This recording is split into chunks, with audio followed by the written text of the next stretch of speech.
will be recorded, and you will be able to hear it later on if you'd like to listen to it or share it with interested colleagues.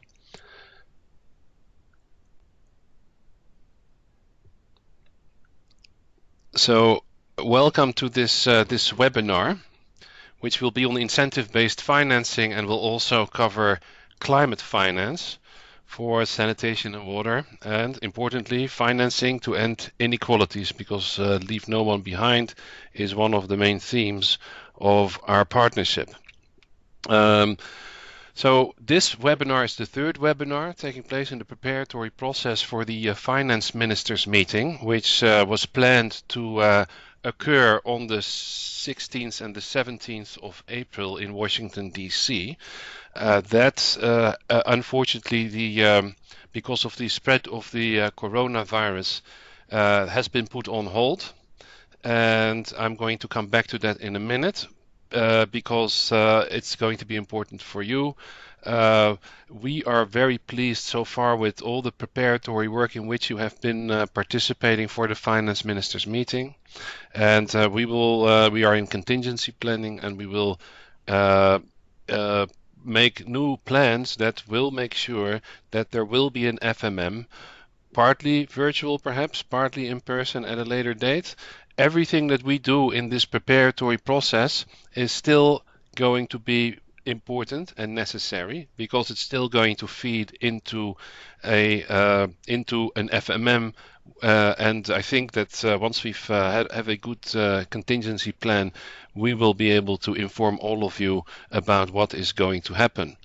So we don't have a lot of answers right now, but I think that you should be reassured that all the work that you're doing to make this finance ministers meeting a success is not going to be in vain. It will definitely continue to contribute to the successful organization in some form or fashion of the finance ministers meeting. So today, as I said, we're going to focus on incentive-based financing to end inequalities. We're going to look at climate finance for sanitation and water. So this is also, going to help us to prepare our work with the ministers of finance for the meetings that we are going to organize.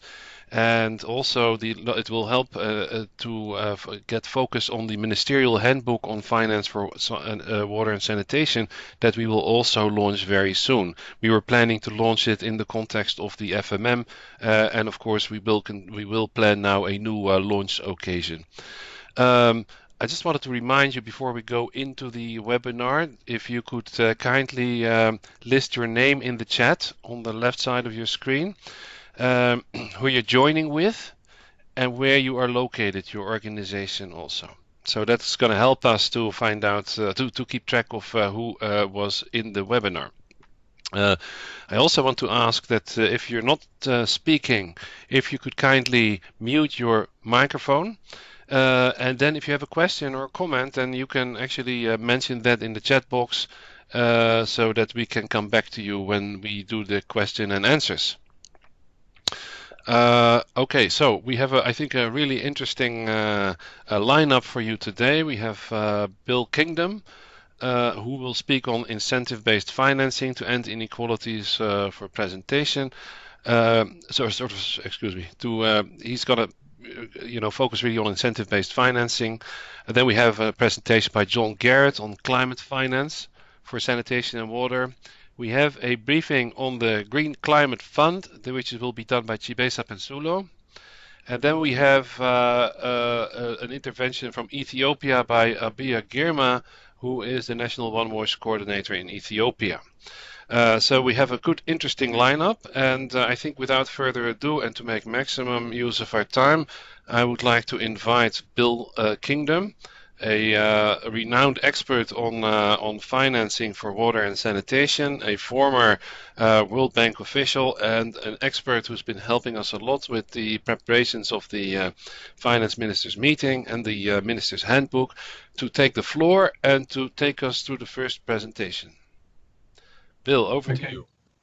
Thanks, Joost. If you can move to the next slide, please, which basically lays out what you've just said and this is my opening slide. So welcome everyone. I've got a relatively short period, I think just 15 minutes. So I'm going to go through some thoughts on incentive-based financing. And when we use the term incentive-based, we'll find that people use many different forms, performance-based, results-based, but they're all really quite similar. So if we go to the next slide, this will help us understand the difference between our traditional financing methods and results or incentive-based financing. So RBF rewards on the delivery of outputs or outcomes which have to be verified that they've been achieved before the payment is made, and oftentimes the owner of the initiative has to pre-finance the activities before the payments are made. So there is some risk involved. If I am a local government, for example, and I'm investing in some facilities, I may have to pre-finance part of that until an output or an outcome has been achieved, which will trigger a payment back to me. So it's all about results, as opposed to our traditional model, which is about having input-based financing. I'm going to build a treatment plant. I get paid for each cubic meter of concrete that's poured. And at the end, I'll have a treatment plant. It may or may not deliver the results that you are looking for. And this is the traditional method of sector financing. So there's a big difference between the two. You know, one is safe and secure financing to build something, whether it's of value or not. And the other is saying, no, what do we want to achieve? And let's define that and let's pay for that result. So if we go to the next slide. Now here, you know, how you think about results-based financing. If you trigger again, please, Joost. Then we can think about different levels of result-based financing, from working at the sector level, which I'm going to show you some examples from the World Bank and from Indonesia, where with the World Bank, the instrument that's used is trying to incentivize governments towards a sector reform. Could maybe please mute his microphone? Whereas the sector level by the government using results-based financing is there to incentivize utility performance. So that's at the very top level, as it were. And then you can go down to the project level, where, for example, a utility can incentivize the delivery of project results. So you can operate this results-based financing at many different levels. And if we click again, please, Joost.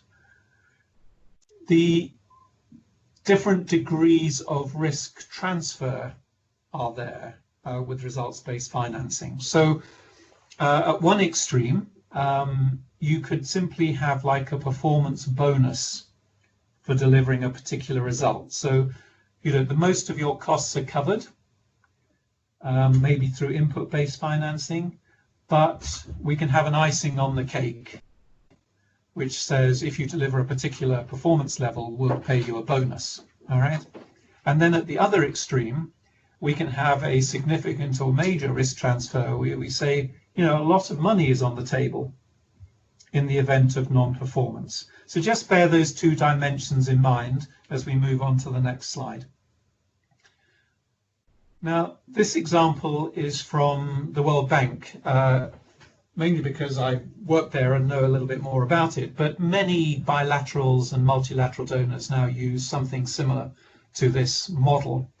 In the World Bank case, it's called P4R, and it's designed to support a government program. Okay, so government already has a program, and the World Bank P4R instrument can support that.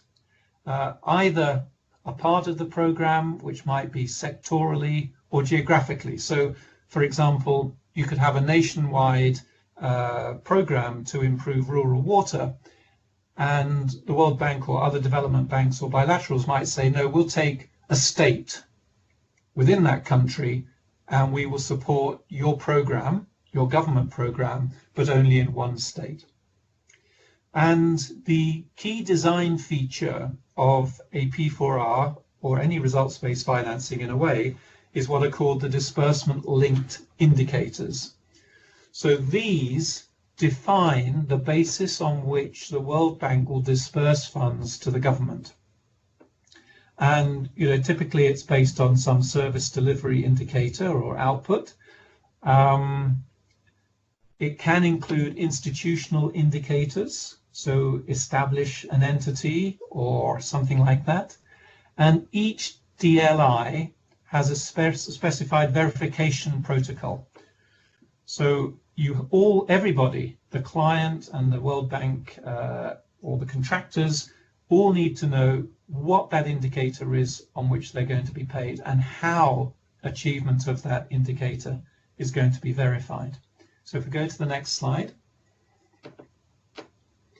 So DLIs can range anywhere along this spectrum, from an action, an output, so maybe a house connection has been achieved, an intermediate outcome, maybe something has been made more sustainable, and I'm going to give you an example of that.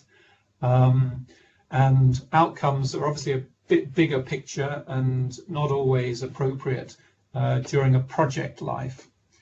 But clearly the DLIs have to be these four elements: tangible, transparent, verifiable, and under the government's influence. There's no point in writing an indicator which the government can't deliver on. DLIs can be scalable, which means you can pay more or less, you can disperse more or less, depending on whether you under or overachieve against the DLI that is in the design of the project. So it also helps kind of provide even stronger incentives, because if you overachieve, you may get additional disbursements. So there's some stronger incentive there. At the same time, if you underachieve, it may be that you can transfer the saving, in inverted commas, into a subsequent year, because indicators are typically established on a year-by-year basis. If we go to the next slide. And verification. This is central to any results-based financing or DLIs in the World Bank model. Credible arrangements have to be put in place. So finding some kind of independent entity is important. Oftentimes that might be contracted out to a private company to do the independent verification. But oftentimes, and it helps if you can use existing government entities to do that, as long as you've got some comfort that they will carry out their work at arm's length from the kind of other ministry within the government. So a state audit function, for example, may be valuable for a DLI verification process in a World Bank scheme. And as I said, all the protocols have to be agreed upon in advance before a contract is awarded or before a P4R program is supported by the World Bank. Let's move on. And I use this example from a rural water supply and sanitation project in Africa, because it's quite nice in that it shows quite a range of different uses of the DLI. So the first one there is the access. So you demonstrate that more people have access to improve water supply, and you will get a disbursement. So that's a kind of almost input based in a way. It's saying, deliver a connection and you will get paid. Second one is more interesting. In this country and in many rural projects, there's a problem that schemes fail within 1 or 2 years. Now, in this case, the disbursement is based on showing that the scheme is still functioning 2 and 3 years after it was built. So if that system fails prematurely, then the payment won't be made. So sustainability has come in here. Access to sanitation, number 3, is similar to number 1. Number 5, I haven't used all of the indicators here, I was a little bit selective, but in number 5, the indicator was achieve and sustain community-wide sanitation status. So the disbursements were both on showing at the time of the kind of initial push, as it were, you had achieved community-wide sanitation within the community. But then there was additional payment subsequently if you could demonstrate that that community-wide sanitation status had been maintained over 1 or 2 years. So a bit like DLI number 2, sustainable delivery of services. Then actions. Number of entities submitting accurate and complete M&E data. That was one of the challenges in the sector, that the information being provided wasn't very good. So a protocol set up as to how that can be achieved, and then it could be monitored and a disbursement made on the basis of delivering those results. And finally, the government had agreed to set up a support agency to try and work with the communities to make sure sustainability was enhanced. And so this indicator was about establishing that entity and operationalizing it. Okay, so this is quite nice. I think it shows a whole range of different ways that results can be described. So if we go on to the next slide.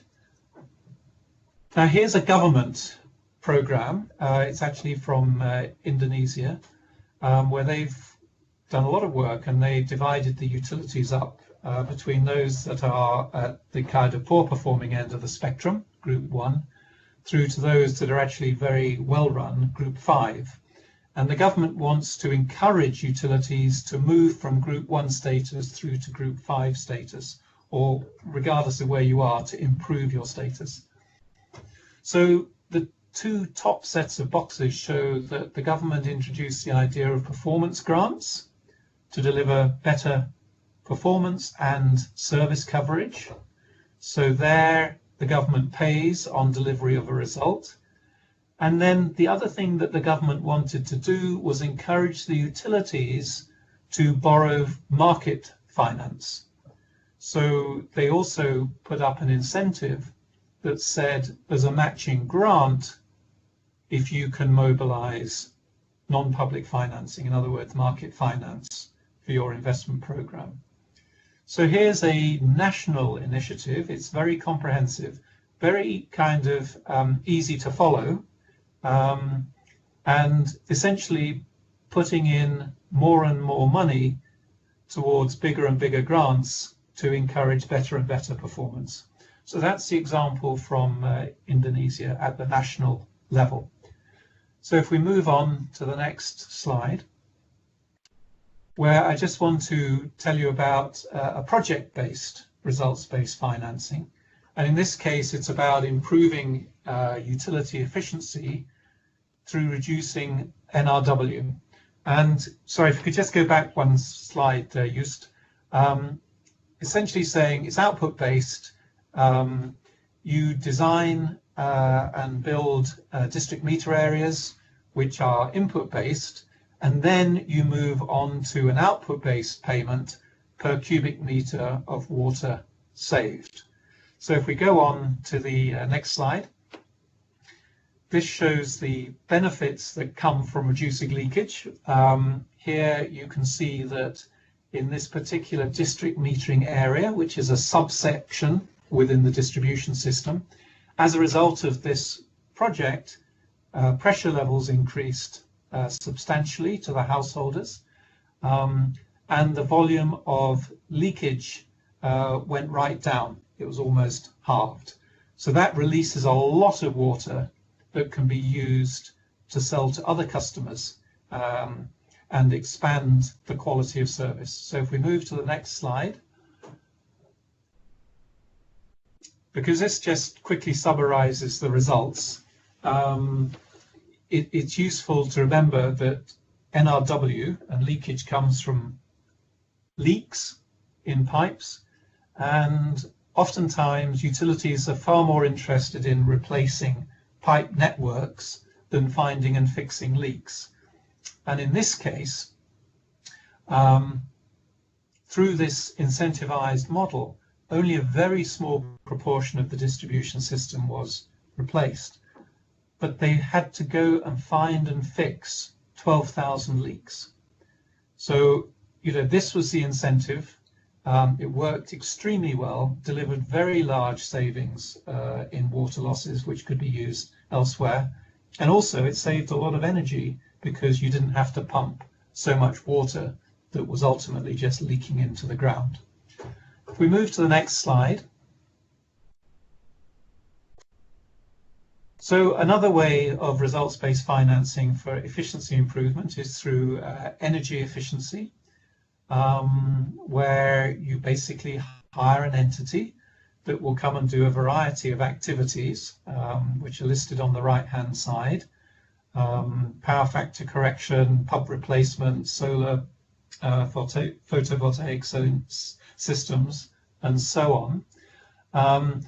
They will typically pre-finance this in return for a percentage of the savings. So if we look at the next slide, it summarizes quite nicely how this works. You've got the energy cost in the base year. The company, the contractor, comes in and does all the things that they want to do to improve energy efficiency. And the result is the bottom right-hand light grey rectangle, which is the energy costs after their intervention. So the savings are between the dark grey and the light grey in this slide. And a portion of those are made to the contractor. That's called the project payment. And the top kind of darker yellow element is effectively a saving to the water utility. And after the contract period, in this case 6 years, those project payments have reimbursed the contractor for the risk that they took and the investments that they made, and thereafter all of those annual savings accrue to the utility. So it's a nice win-win performance-based model. Let's move on to the next slide. Here's one where in Kenya, output-based aid was used to incentivize commercial financing for making connections to low-income populations, so linking into the Leave No One Behind initiative, as it were, of SWA. If we go to the next slide, it kind of shows the flow of funds. But essentially what happens, if you look in the middle left, it says the service provider. The service provider takes a loan from a commercial bank. It pays a contractor to install the service, in this case to low-income households.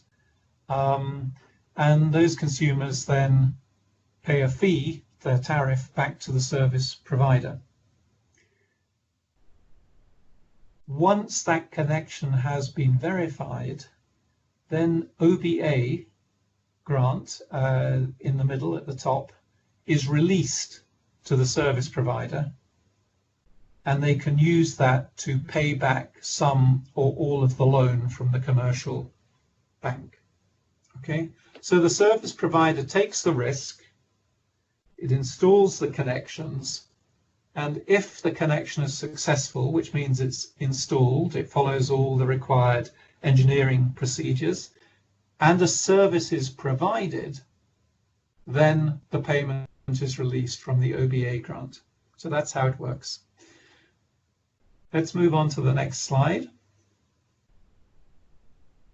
Of course, you can argue that PPPs, public-private partnerships, are in themselves pretty much all results-based financing.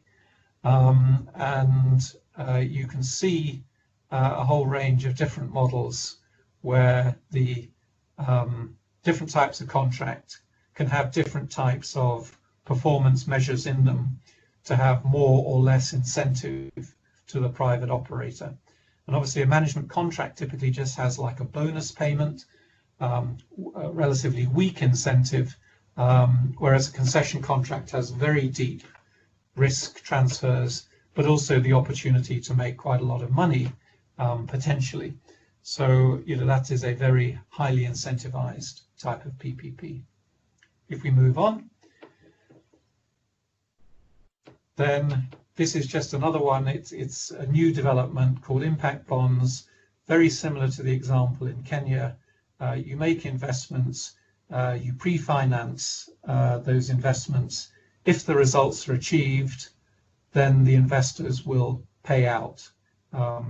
And if the results aren't achieved, then the investor doesn't pay out. So there is a risk that's transferred and is based on results. So let's move on, I think, to the final slide, if I'm correct, I can't remember.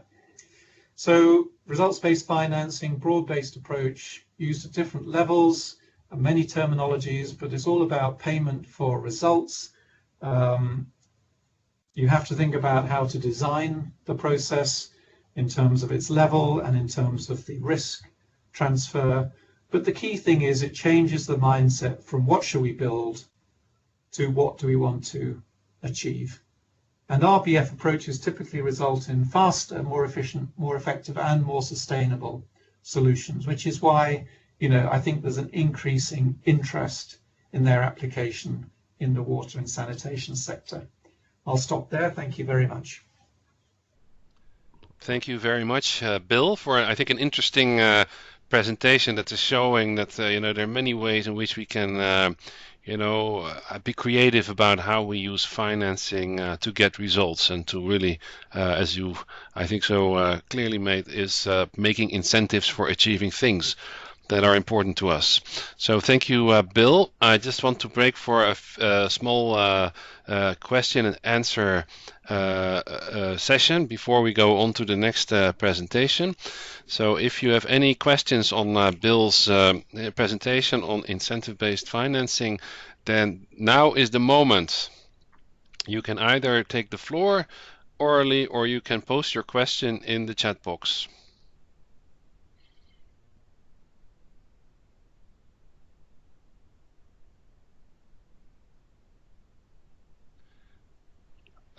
Yeah, I see that for the moment people are still thinking.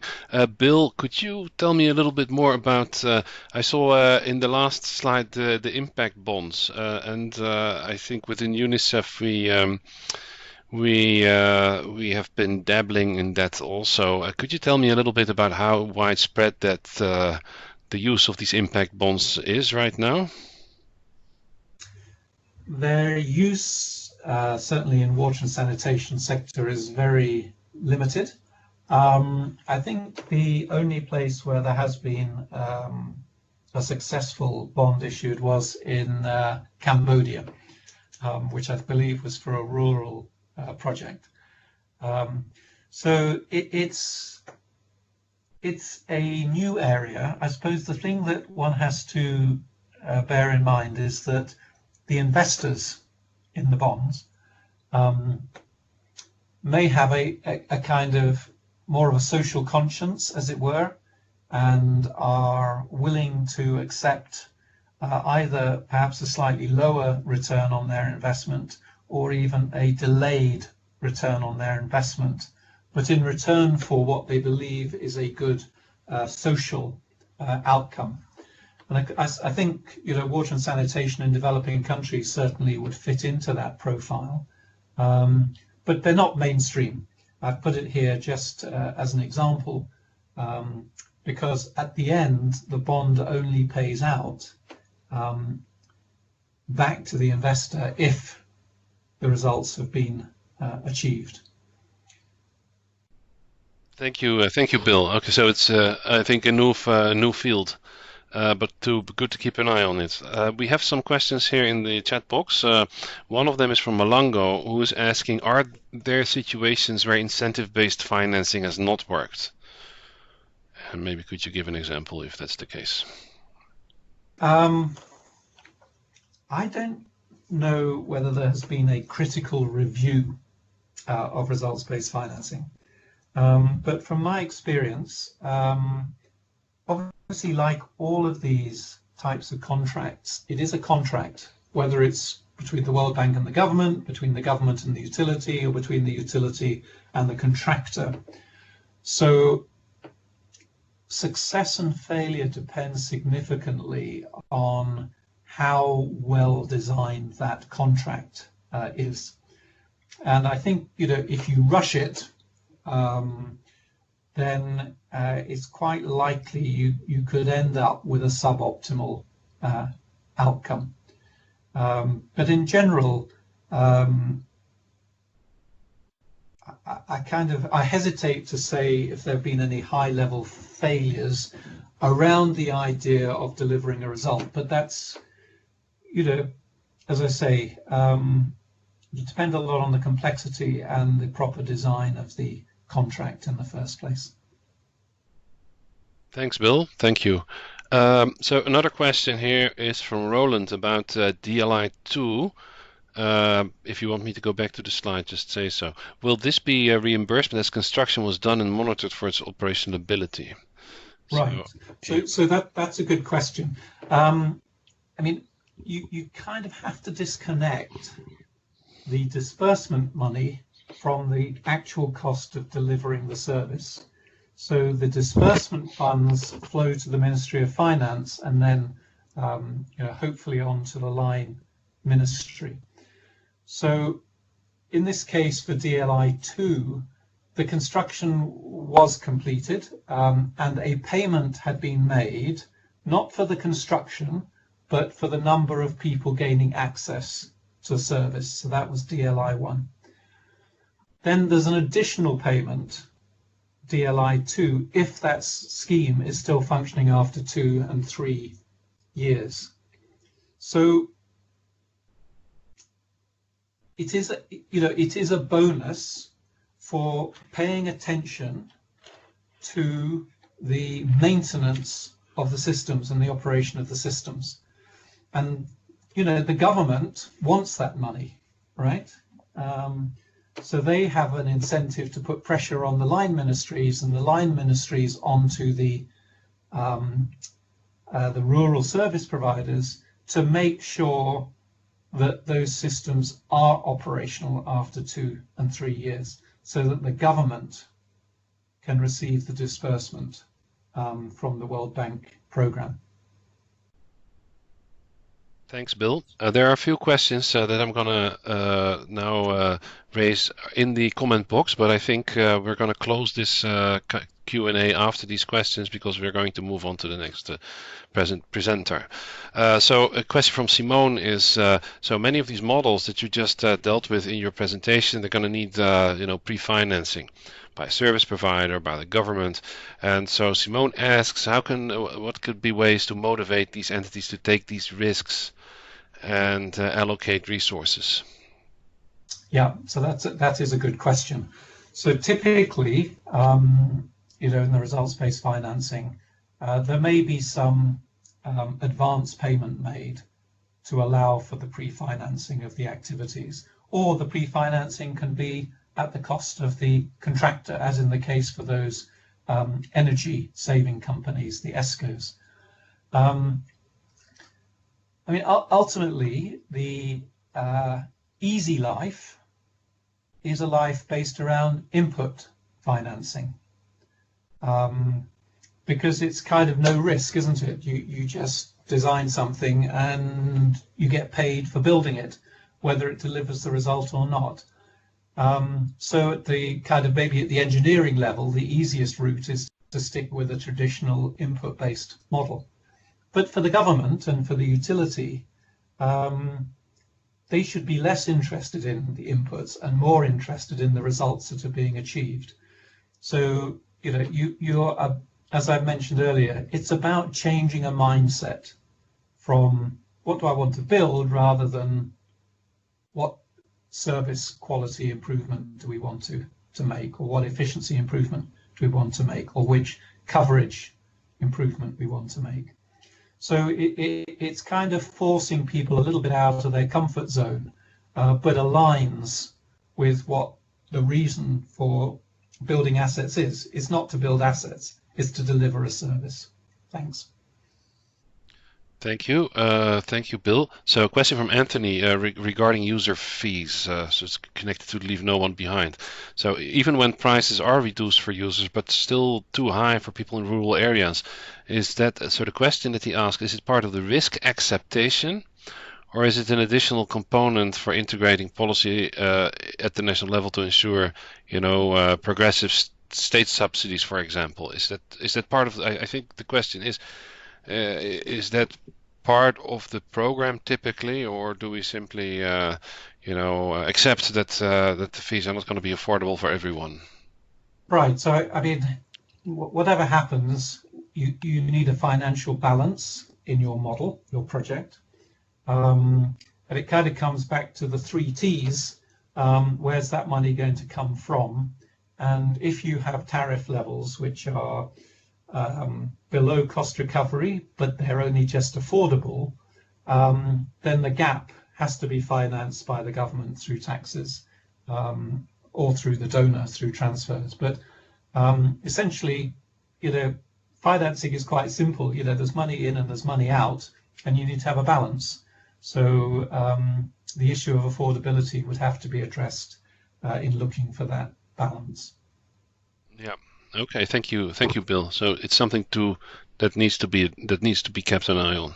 Clearly, a question from Saima, I think. So, what could be the role of non-governmental organizations in this whole scheme? How could they contribute to these schemes, or promote investment? I don't know what. Do you have any ideas on that? Well, I guess the non-government organization can work as a contractor or as a client. So, if you had a DLI related to behavior change, where I guess, the non-government entity could be the provider of the services to deliver that behavior change, but only get paid if, against a verifiable indicator of behavior change, they have delivered results. And I guess, you could make a non-government also the client, and they could say, what we're trying to achieve is X, and so we're willing to put out these service contracts, and you will get paid as a provider only if you achieve X. Yeah, thank you, Bill. I think so. That's interesting. So there can be, I think, a very substantive role for civil society organizations. Last question from Abdul Wahab. So do you know, Bill, if results-based financing, can that work, or has it been implemented in fragile countries? So I guess, it could be, the approach can be applied anywhere. The question is whether you can describe your performance indicators clearly, and that you can monitor them, and that you can have independent verification of them. So in that respect, I'm sure there are more challenges in a fragile country situation, but that doesn't mean that the model can't be applied in that situation. Remember that, one of the early slides says the results have to be under the control of the contracting entity, whether it's the government or a contractor of some description. And in a fragile situation, there are maybe more things that are not under your control, and that may also influence the way that you would design a results-based approach in a fragile situation. Yeah, thanks, Bill. Okay, thank you, Bill, for being available to make this presentation and to react to the questions. Thank you to the participants for, I think, the interesting questions. I would now like to go to the next presentation, which will be by John Garrett, who's a senior policy analyst at WaterAid. So this presentation will be on climate financing for sanitation and water. John, you have the floor, and I'm asking other participants to mute their microphones. Thanks, Hus. Thanks very much for the opportunity to present on this area. Hello, everyone. This is really just as an introduction, just to say it's an area that we're doing more work on at WaterAid. I think we recognise that climate finance is an opportunity. It's an important source of finance for water and sanitation, but at the moment, not a large amount is flowing into the sector, and we're not seeing a lot going into low-income countries either. So I think from a WaterAid perspective, in fact, we've got a conference on this next week where we're very much focusing on the relationship between the climate emergency and the water and sanitation sector. And essentially, we're saying, as is well known, sort of through the science, is that much of the impacts of the climate emergency are being felt through the medium of water.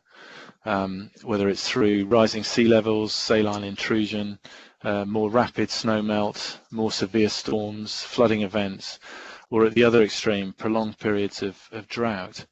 And people who are living in water and sanitation poverty, as we now well know, that's over 2 billion people without safely managed water, over 4 billion without safely managed sanitation. They're particularly vulnerable because their resilience is really low in order to deal with the changes underway and the threats ahead. So building strong and resilient water, sanitation, hygiene, access and sustainable services is absolutely a critical response to the impacts of climate change, and the availability of climate finance is an opportunity for us to essentially attract additional finance into the sector. So if you could move to the next slide, please, Hust. So as I was saying, climate change impacts on the sustainability of water supply and sanitation services.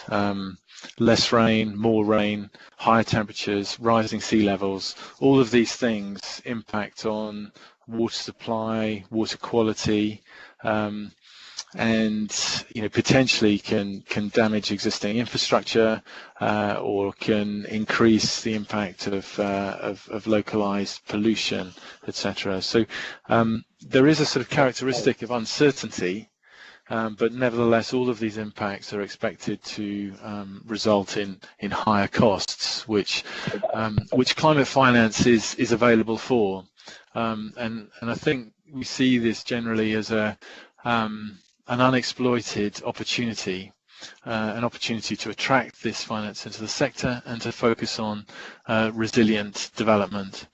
But as I was saying, changes are needed to ensure that the available finance for adaptation is at sufficient volumes, that it's targeted at the poorest countries and the poorest communities, and that it's spent effectively.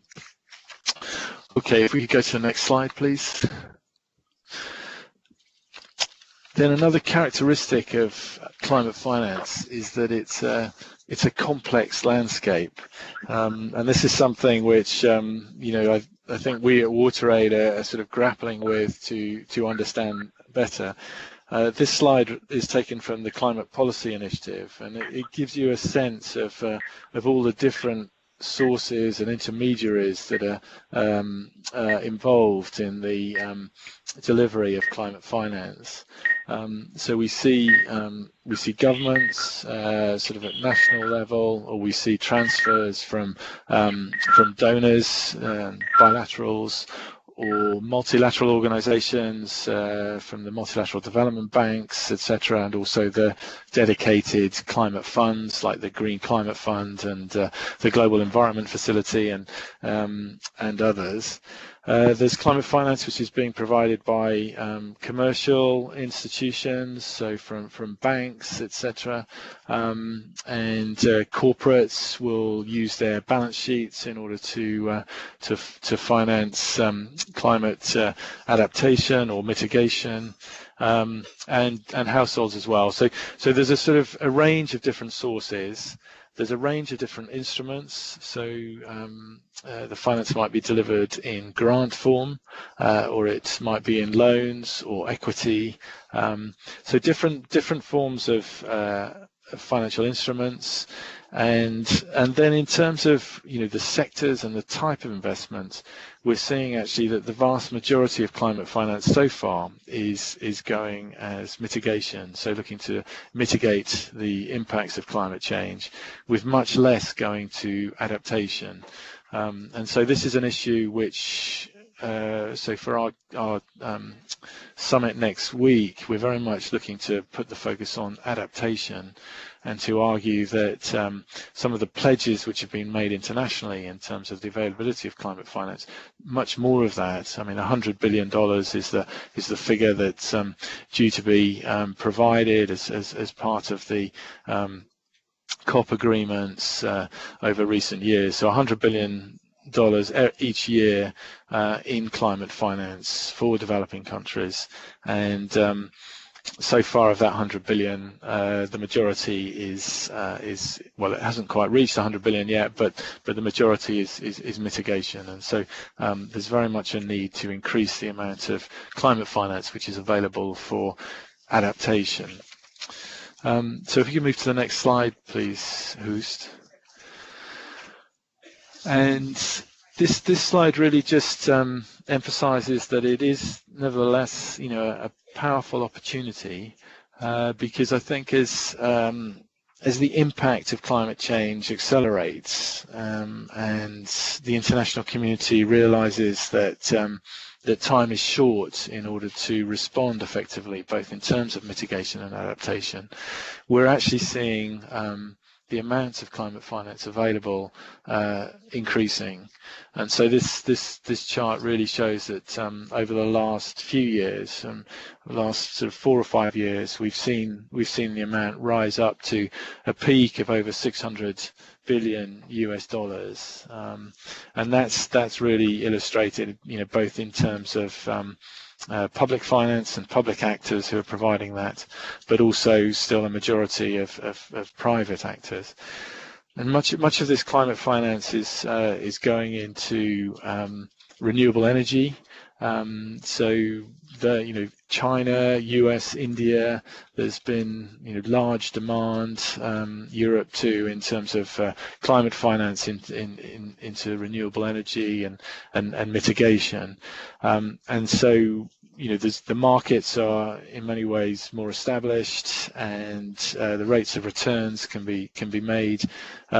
For adaptation, the majority of funding is actually coming, or finance is coming from the public sector, and that's that's likely to continue in the short term, but there's a need essentially to mobilize more finance, both from the public and private sectors, in terms of adaptation. Do you want to go on to the next slide, please? Then this slide just gives an indication of the different sectors in which public adaptation finance is available. So as we'll see, there are the different sectors. There's water and wastewater management, agriculture and forestry, disaster risk management, infrastructure, energy, so coastal protection. So different areas, and we're seeing really about $30 billion US going into adaptation, and the water and wastewater management sector has attracted a reasonable share of that. That's changing to be more balanced maybe, but around $10 billion has gone into water and wastewater management from public adaptation finance. So if we can go to the next slide, please. And this really just is to illustrate. I understand we'll be hearing from the more about the Green Climate Fund and sort of in terms of the next slide. But I think the Green Climate Fund is very much been has been effective in getting up and running. It's central to delivery of climate finance and the agreements reached under the Conference of Parties in Paris in 2015 and subsequently. We've seen over the last year or so, there's been sort of increasing commitments from different donor countries, which has been really positive, and that's now being sort of translated not just into commitments or amounts announced, but actually to confirmed amounts. So up to sort of 8 to 10 billion US dollars that's available. There's a commitment within the GCF for 50% mitigation and 50% adaptation, and also an opportunity, as I was saying at the beginning, in order to access additional finance into the water sector, water and sanitation sector. I think the other point, probably, which I'll finish on, is to also just emphasise that there's a very close relationship between traditional ODA, so official development assistance, and climate finance. So in terms of the definitions of climate finance, it's very much needs to be shown to be additional and addressing the the additional costs that the impacts of climate change are bringing. But essentially, we're seeing that potentially up between 40 and 60% of between 40 and 65% of bilateral water and sanitation ODA is actually climate related, and it's a slightly lower percentage for multilateral ODA, sort of 10 to 40%. But I think what it illustrates is that we've looked at traditional ODA, which has been relatively stable over the past decade, between sort of $6 and $8 billion a year from OECD DAC donors. But actually, what we're seeing increasingly now is that climate finance and the sort of impact of climate change is affecting the makeup of ODA, and we're seeing a very close relationship between ODA and climate finance. So I'll finish there, but essentially I think the main messages are that as we see things at the WaterAid, at least, is that the climate emergency is upon us. It's having a very big impact through the medium of water. There's a real need to ensure that all investments in the water sector are resilient to the impacts of climate change, and that in order to address some of the infrastructure deficits and the financing deficits that exist, there are substantial commitments that have been made internationally in terms of the availability of climate finance. So it is a big opportunity, but the challenge, I think, and particularly the challenge where potentially capacity is low, is to do the project preparation and to be able to access those pledged amounts of climate finance. And so I think that's one of the key issues which I think the sector it will be important the sector focuses on over the next few years. I'll finish there, but happy to take a question or two if that's useful. Thank you very much, John, for I think a fascinating presentation. So climate finance is up and coming, but how to access it, I think, is the big question for our sector. So keep your questions and answers for the end. We're going to quickly into three presentations. So the next one is on the Green Climate Fund that John already referred to, which will be given by Chibesa Pensulo, who is a water specialist at the Green Climate Fund. Chibesa, the floor is yours. Thank you very much, Just, and good afternoon to you all. I'm very grateful to SWA for inviting me to take part in this webinar, and I'm also grateful to John for the great introduction he's just given to climate finance in general. And so I will focus very much on the GCF and what we see as our role in WASH. Next slide, please. We can move straight into the next slide. So just for the sake of general background, the GCF was established under the UN Framework Convention on Climate Change, and the goal of the GCF is to promote a paradigm shift towards low emission and climate resilient development. And for us, this idea of paradigm shift is of paramount importance, because we seek not only to reduce emissions and increase the climate resilience of the livelihoods of beneficiaries of a project, but to also ensure that every project that we finance helps to transform the sector in that particular country. So if we finance a WASH project in a particular country, we're looking not only to provide better access to water and sanitation to the beneficiaries, but also to have a positive impact on policy and planning in the WASH sector in that country going forward. Next slide, please. And also a little bit of history and going into our current status. So the decision to establish the GCF was made at COP16 in 2010. The initial amount of funds pledged by GCF's donor countries, which are the Annex 1 countries of the Kyoto Protocol, the initial total was $10.3 billion in 2014. What was actually received was $7.2 billion because part of the funds that had been committed were not actually delivered. And then we also suffered some exchange rate losses because pledges were made in the currencies of the donor countries, but then delivered much later. And so we suffered some exchange rate and time factor losses there. But of the $7.2 billion that we received in our initial resource mobilization, we have so far committed about $5.6 billion to projects. We've committed another about $1 billion to climate finance readiness activities.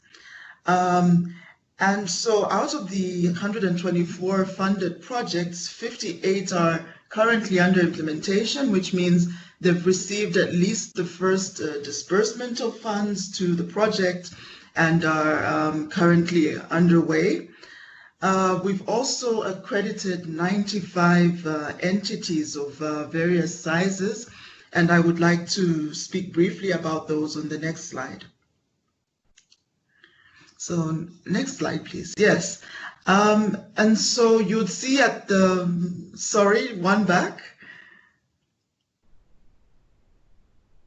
Yes, so if you look at the right-hand side, you can see we've clustered these accredited entities according to whether they are direct access, which means these are country-based national entities. And we also have one category of private sector entities, and then we have the international entities that we are all very familiar with. GCF has been designed to empower direct access, meaning we have great interest in making sure that countries are able to access funds directly through their own banks, their own development NGOs, and similar organizations. So you can see among the direct access entities that you have these entities of different types active in different developing countries around the world. Next slide, please. Now, when we think specifically about WASH and climate change, there are a variety of impacts that climate change can have on WASH infrastructure and WASH services. If we think about a decrease in precipitation causing a drought, that of course reduces the amount of raw water available to be treated and supplied to people. It also means that there's less water available to dilute pollutants, meaning that the treatment costs for utilities go up. The opposite, an increase in precipitation, leads to flooding, which can pollute wells and inundate groundwater sources. It can cause flooding of latrines and overall create negative impacts on human health by causing waterborne disease outbreaks. Increase in temperatures can cause heat waves that damage wash infrastructure, and it can also, in highland areas, cause melting of glaciers that affect the seasonality of river flows.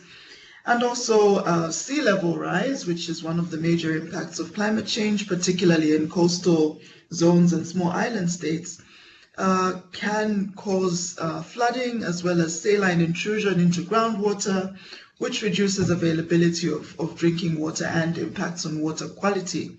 So as the GCF, our interest is in supporting developing countries to be able to overcome these climate impacts or to become at least more climate resilient towards them. Next slide, please. And so, as I've just explained, the climate resilience of wash systems is of paramount importance to us. But nowadays, we are also placing more emphasis on making sure that we maximize whatever climate mitigation possibilities there are across all of our various projects as well. So we're moving away from this adaptation versus mitigation dichotomy towards promoting projects that address both. And in WASH in particular, that is possible because of the mitigation benefits from sanitation and the mitigation benefits also from reducing energy usage in water. We know that the water supply sector is one of the highest users of energy, and so the more energy efficiency we can achieve, the less emissions that are generated by the water sector. So if we look at types of interventions that can be put into a WASH project that would be submitted to the GCF for financing, you could consider water quality interventions that improve resilience of wells. You could consider also small-scale water treatment systems, as well as water safety planning. You could also consider interventions that increase water storage, small multi-purpose reservoirs, rainwater harvesting, and such. Also for sanitation and hygiene interventions, these could include raising pit latrines and relocation of latrines to higher ground where that may be necessary, implementing CLTS, as long as a clear climate case can be made for that, could also be included in a climate resilience WASH project.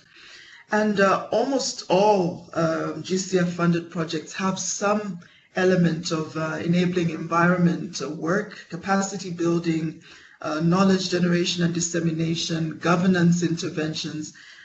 Promotion of IWRM is also of critical importance to include in any WASH project submitted to the GCF for funding. Next slide, please. So to give a picture of where we are currently with how much GCF has invested in WASH, so far there have been 7 WASH projects funded by the GCF, and they've made up 53% of the total GCF spend on the water sector. And I must explain here that for the GCF, the water sector has been narrowed down to these 4 subsectors that you see in the pie chart. So it's flood management, drought management, IWRM, and climate resilient WASH. And of course, we know that there are several other subsectors of water, but those within the GCF are classified under other sectors. So for example, for us, an irrigation project is an agriculture project, a hydropower project is an energy project, and so we've tried to narrow down the water sector just to these 4. And so the $300 million that GCF has spent on WASH projects so far has been coupled with $485 million in co-financing for these 7 projects. Now, 6 of these 7 projects are in small island developing states, and we can understand this because in these countries, water supplies are threatened by multiple different impacts of climate change. But this is not to say that non-SIDs are excluded or any less prioritized for GCF financing. It just happens to be that most of the WASH projects that we funded so far have been in SIDs. Next slide, please.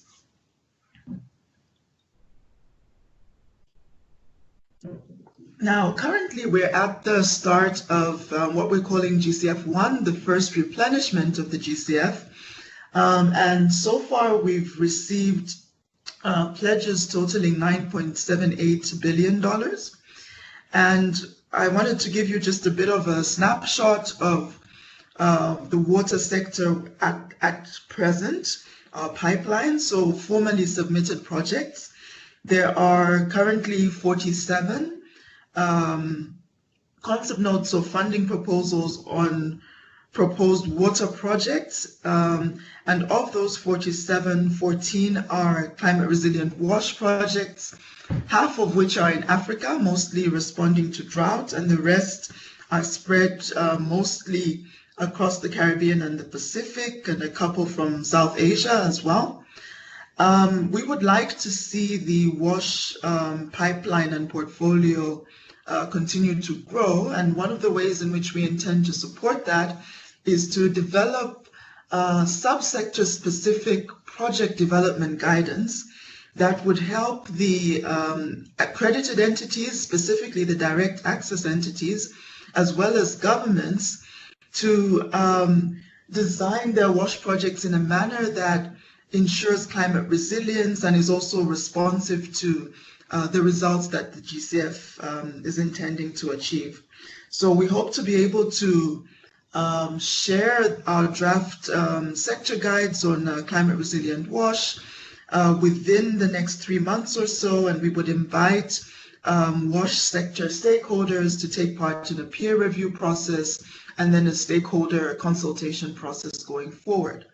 But in addition to that, we already have funding and guidance available for development of national adaptation plans, and we would like to see climate resilient WASH being mainstreamed into those. Next slide, please. So I would like to end with some key requirements for WASH projects that would make them of interest to the GCF. So the question I'm trying to answer here is, what makes a WASH project fundable by a climate fund? And the first issue for us is whether there is a clear climate science basis for the project. You may have heard the term climate rationale being used, and we have clarified that now to explain that what we mean by that is that the need for this project needs to be evidenced by climate science, both historical climate data from the target region, as well as future projections, so that it's very clear that this project is at least partially, the need for this project at least partially arises from a real climatic shift that has happened in the target area. Beyond that, we would be looking for quantifiable adaptation and mitigation impact potential from the project that goes beyond a regular business as usual WASH project. So beyond just supplying water or providing sanitation services to a particular community, what evidence is there that this is actually enhancing their resilience and will continue to do so for the foreseeable future? And what are the mitigation benefits that are being yielded from this investment? I spoke a little earlier about paradigm shift. So going beyond just improving living conditions for the beneficiaries to impacting the way that the whole WASH sector in the target country is managed. So how does this project in this particular region of a country actually get scaled up and get mainstreamed into policy and planning of the sector so that that is strengthened going forward? It's also very important to us from a sustainable development perspective to make sure that the project will not worsen future water scarcity. So for example, if we receive a WASH project that is intending to increase groundwater abstraction, we would be looking to see that that would not reduce water availability for future generations, and so would be looking for very clear water balance analysis to make sure that there's no maladaptation resulting as an outcome of the project. To date, we have not always had sanitation as part of each and every water supply project, but going forward, we really do want to make sure that we have both in each. So every water project should include sanitation interventions that that make up for the additional wastewater that's going to be generated by the increased water availability, and vice versa. Sanitation projects should include a water element.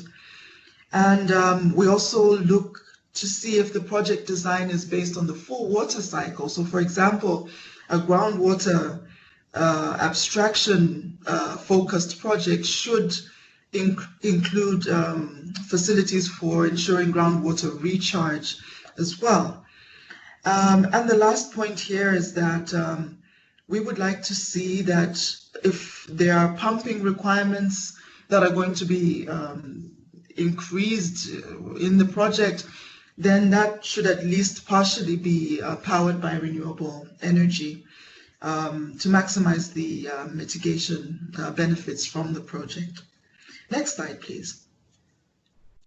So I trust that this presentation will be shared with all the participants. So I've included a few links here. One to just general background information on the GCF, another to our project portfolio, so you can see details there and access project documents actually of all the 124 approved projects so far. There's also some very helpful guidelines on how to develop projects for the GCF that are that have limited to no environmental or social negative impacts and that are requesting funding of $10 million or less. We have a simplified approval process for such projects, and so those SAP guidelines I hope will be very helpful to project developers.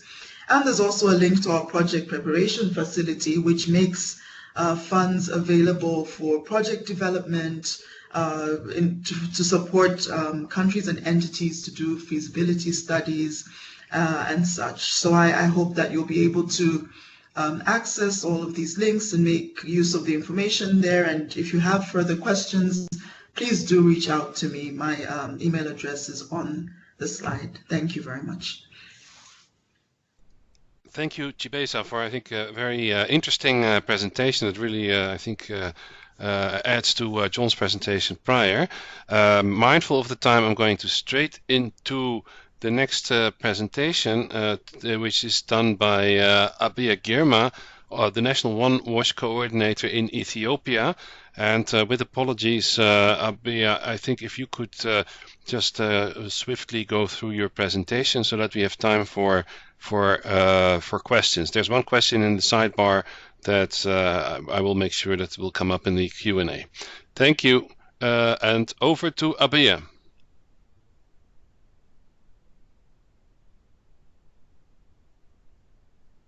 Abiya.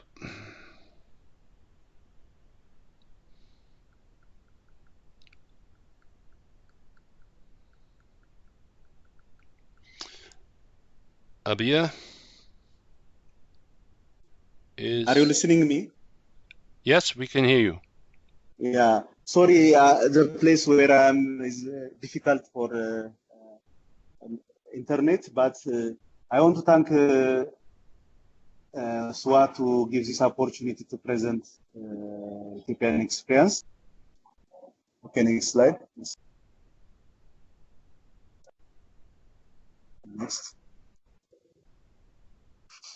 Yeah, generally, that's the One Wash National Program is recognized that stakeholder in improve sanitation and hygiene are not separate sets.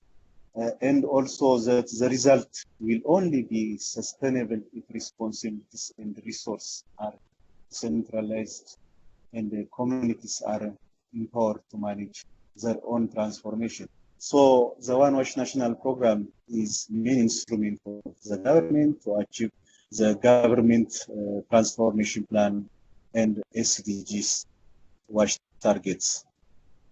Here it is considered that the One Wash National Program complexity with more and more multi-sector interference with benefits from the overall 10 to 15 years of the One Wash Program strategy. Here the strategy is to meet the SDG targets or alternative targets are appropriate for Ethiopian capacity and the objective, and also creates the enabling environment, incorporate new initiatives, increasing adopt of multi-sector approaches and accelerate implementations. The program development objective is contribute to improve the health and well-being of the population in rural and urban areas by increasing sustainable climate resilient water supply and sanitation access and adopt for good hygiene practice. In the long term, the objective that is by 2030 achieve the sustainable climate resilient equity. This program is supported by development partners, CSOs, and basket managed by government. So the program have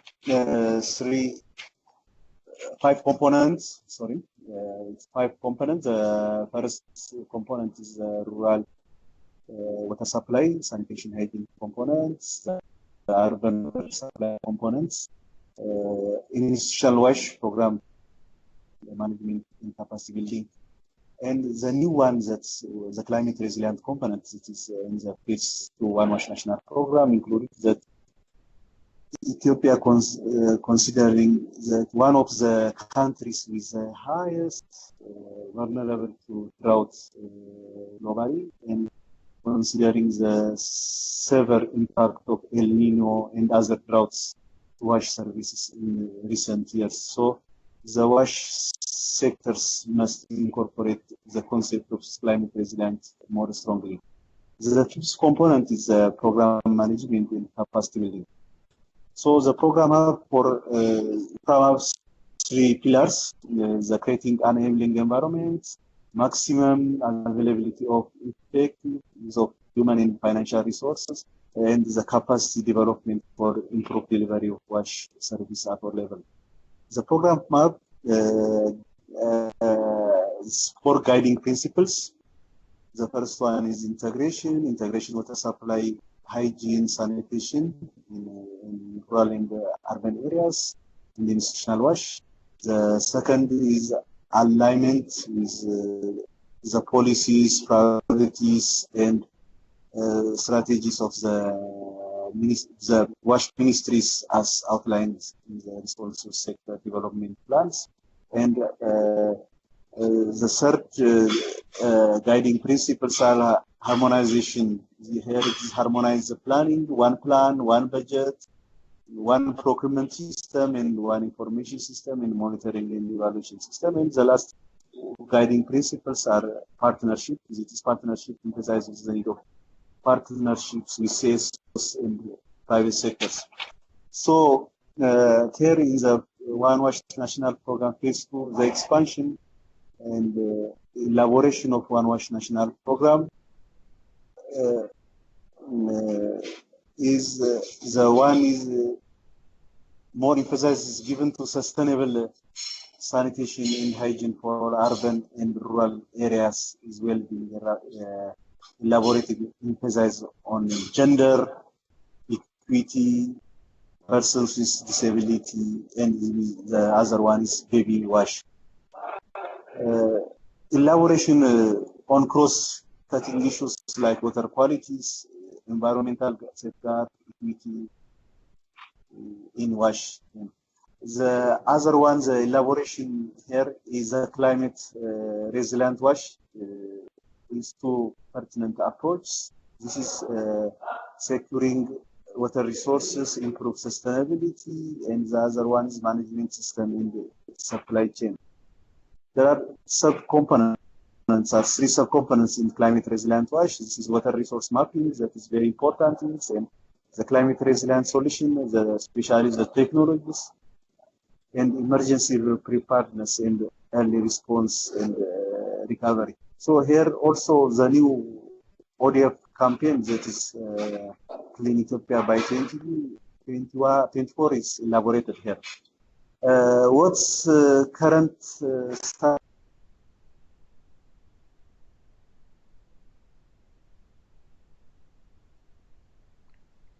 Hello, Abia. I think we lost you.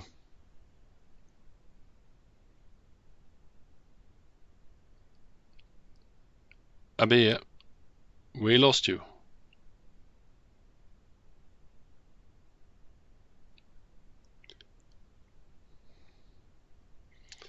Abia?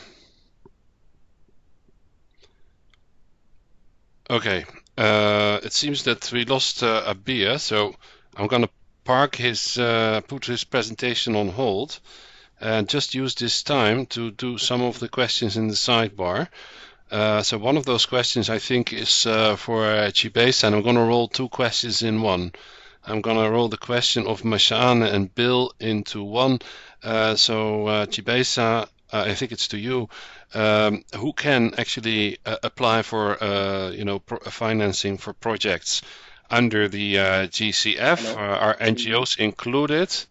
And is there also a flowchart that shows the the whole process of making applications and getting awards under the GCF fund? Do we have Abaye back? Can you listening now? Okay, Abaye, are you back? Okay, so we're going to park that question, Chibesa, and Abaye, please continue. Yeah, but if you could move through the slides quickly in the interest of time. Do that one. Okay. Currently, that the WASH program sector in Ethiopia requires to achieve the SDG 3.4 billion per year. This is in the short time, it is 6.5 billion requires for 2.5 billion allocated for CR This government will contribute for this one. It's 50% contribution. The other significant gap for cost recovery is partial cost recovery for that is required to apply only for urban areas. Almost all rural areas pay for operation maintenance. Efforts are under the strengthening of the revolving funds mechanism, that's water resource development fund, that is providing fund for urban water for urban cities. The other government will continue to mutual accounting mechanism, proper coordination in stakeholders through joint technical review and multi-stakeholder forum. Next slide, please.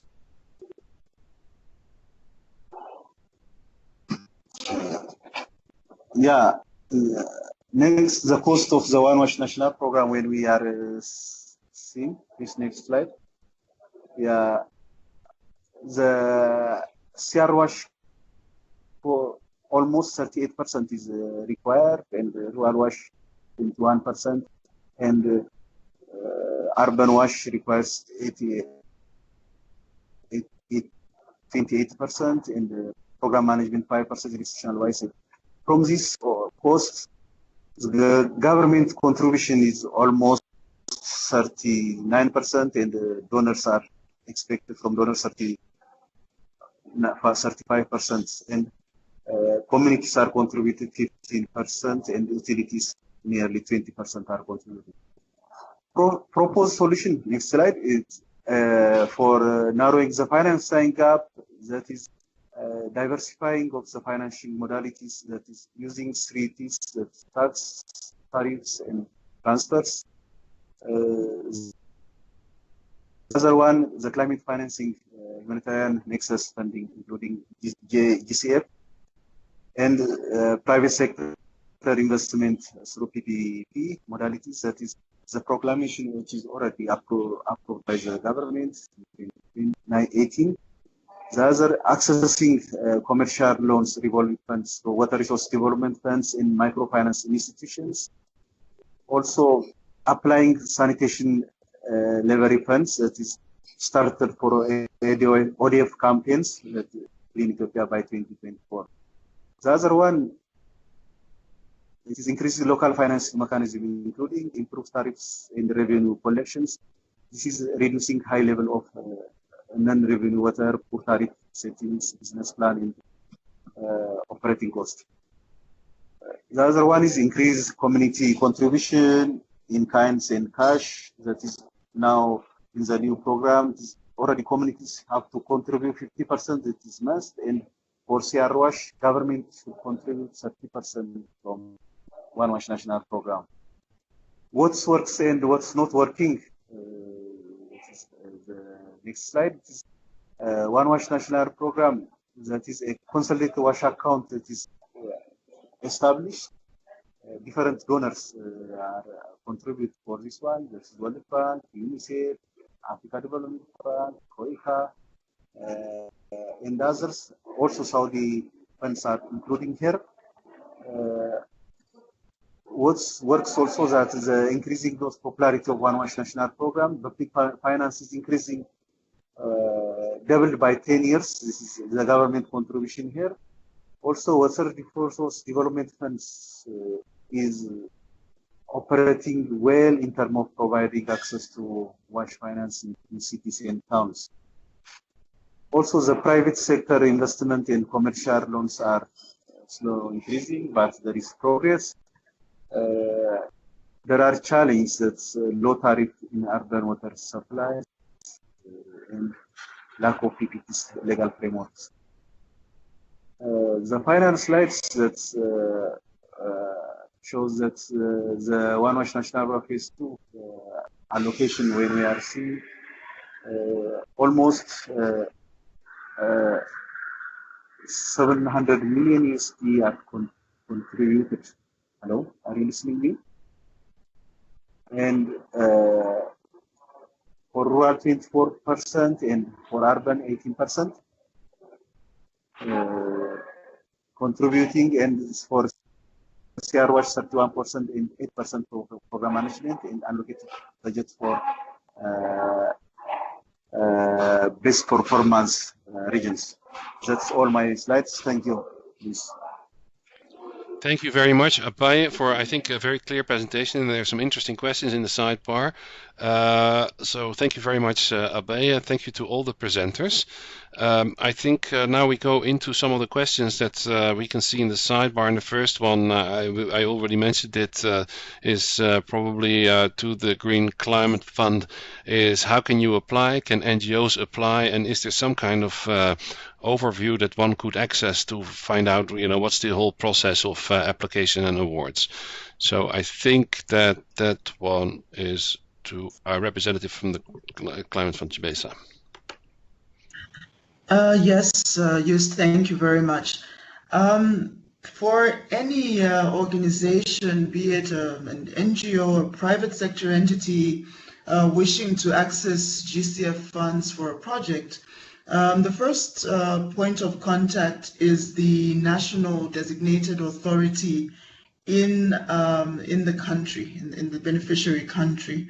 The NDAs are government institutions that serve as the interface between the country and the fund. And almost all GCF beneficiary countries have nominated a national designated authority. So for anybody wishing to find out which government ministry is their NDA, please just Google GCF National Designated Authorities. That will take you to a page where you can find whichever country it is that you are looking for. Click on the country name, and that will give you the information about which entity is the NDA. The NDAs are able to coordinate between NGOs or private sector entities that have project ideas and link them up with the direct access entities that are accredited to the GCF if there is such an entity in the country, or else link them up with the international access entities that may be active in the sector in that country. And so I think that is the best way to go.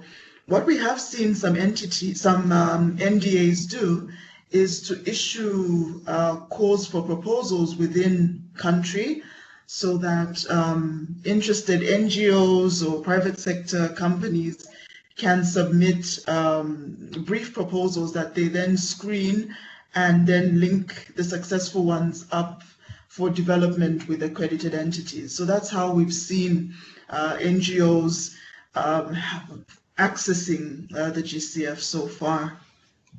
Thank you. Thank you. And then very quickly, and please, I think we're going to go a few minutes over the time, but I think it's worth it to cover the questions.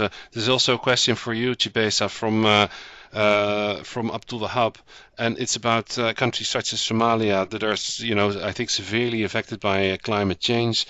I mean, I think the question is about, can the GCF support mitigation? I think he's asking about mitigation in countries such as Somalia. And I think the underlying question is, of course, also, that these are countries that, deal with fragility. And to what extent does the fund award projects in those settings? Yes, the fund does support projects in fragile countries, as long as there is some certainty, perhaps by involvement of an international access entity, that the funds will be applied to the intended purpose. For Somalia in particular, we so far have only financed the development of the National Adaptation Plan. So we don't yet have any funded projects in Somalia, but that is because we have only received one proposal so far, and this is not in the water sector. It's actually an agricultural project to increase resilience of pastoralists. So my recommendation would be to organizations that are active in the WASH sector in Somalia, please do engage with the NDA of Somalia, which is the Office of the Prime Minister, and see how you can be linked up with the international accredited entities that are active in Somalia to develop concept notes or funding proposals for submission. Thank you. Thank you very much, Chibesa. Then quickly, a few questions for Abaye. I'm going to roll them into one. Question from Saima is, you mentioned in the presentation that in One Voice there's a cross-cutting theme of attention to persons with disabilities. So maybe you could say something more about what that means in practice. If you could also focus on a question from Alex, which is, so what is the sanitation level? So if you could, I think, focus a little bit on that. And then there's an additional question from Simone. So what role, Abia, do you see in capacity support units at zonal Kabele-Wareda level in your One Voice financing approach? It is obviously a question that shows a lot of familiarity with the national setting. So disabilities, cost sanitation level, and a question on capacity support. So Abia, if you are connected, go ahead. Thank you for the question, especially for the last question mentioned from Berlin, that the One Voice National Program has the structure from federal to zone of Kabele, Wareda, so we can support in capacity of giving them financially or technical capacity and training to get the staffs are working in this area. What's the other question is that is sanitation leverage. It is where have now announced or launched already the ODF campaign in Ethiopia, Clean Ethiopia by 2024. So different kind of finance modalities to find for sanitation that's now implementing in the country. The other one, the inequity and gender issues that the One Voice National Program is giving attention to, especially in the phase 2, align with the to reach the SDG targets that we are processing, especially the equity and the gender issues in different ways, like designing the issue, giving no behind for gender and disabled people. Also at national level and regional and local level, establish committee members that is following these issues. That's my info. Thank you, Abaye. So I'm now closing the question list because we are coming to the end of this webinar. I have two more questions that I think go back to perhaps John and Chibesa. One of them is about the use of data. So some data, especially data from top-down models is not very granular, and so there's the question: does the fund accept data that's from bottom-up initiatives, such as the example given here, climate risk informed decision analysis that was developed by AGWA and UNESCO? And there's another question here on. So if you could also give a little bit of an idea about how broad are the projects that are supported by the fund? So is it about entire water and sanitation projects, or is it really focusing on some of the elements within them? I think that those are the questions. I'm trying to see a question from David. Are fund supports? Does the fund support to water and sanitation implementation for both rural and community? Sorry. So I mean, sorry. I think we have to close. But Chibesa, could you say something about the use of the data and the nature of the projects that are sponsored, and with reference to David's questions? Yeah. Yours, is it possible for us to say to ask the question directly? Yeah, of course, of course. Yeah, if you are brief, David, but that's probably better. Yeah. The person is here, so he can actually ask briefly. Yeah. Marius Gono Jr. from the National Public Health Institute. I'm the Water Safety Officer. So I was saying, though the GCF supports the water safety planning intervention is mainly around droughts and flooding activities when it comes to the water safety planning. But has there been an instance where the GCFs was able to support a specific water safety planning, an entire water safety planning for a specific area? Like where they would take the plan and go through the mitigation process and identify all of the risks and then support it in that direction. Then two, whether GCF support is only for rural, is for both rural water safety planning, community rural water safety planning, or for urban water safety planning as well. Thank you. Okay. A final word goes to, I think, Chibesa to ask these two questions, to answer to these two questions. Yes, thanks very much, and thank you, David, for the questions. I'll start with the one on climate data. Yes, the GCF does understand that accessibility of climate data may be difficult in certain countries, and so you are welcome to bring forward what you are able to access, and we are actually able to provide our own expertise to help identify other data sources where available, or to make funds available to the entity and country to do any further research that is required. Now, there was a question that you mentioned just around whether the GCF would be funding like more large-scale projects or focused on just very specific elements.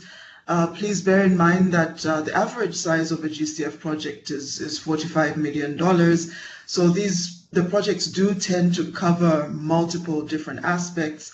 There must always be some element of both the governance and some physical intervention, be it green infrastructure or gray infrastructure, preferably a mix of the two. And both rural and urban projects are welcome. Water safety planning can be considered as an element of a project, whether it's rural or urban. But please bear in mind that the climate case needs to be made clear. There needs to be evidence that this is a requirement because of climate change, not just because of other factors such as perhaps poor infrastructure maintenance or poor urban planning and so on. I hope this answers the questions. Yeah, thank you, Chibesa. So I think we have to close because we are over the time.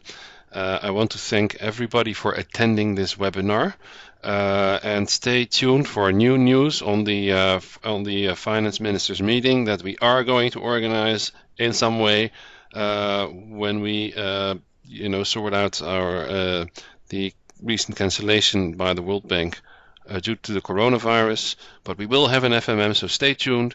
I want to thank the presenters, Bill Kingdom, John Garrett, Chibesa Pensulo, and Abiya Girma for their, I think, very informative and interesting presentations. I just would like to say thank you. It was a pleasure to be with you, and I hope that we will be together soon in a next webinar. Thank you very much.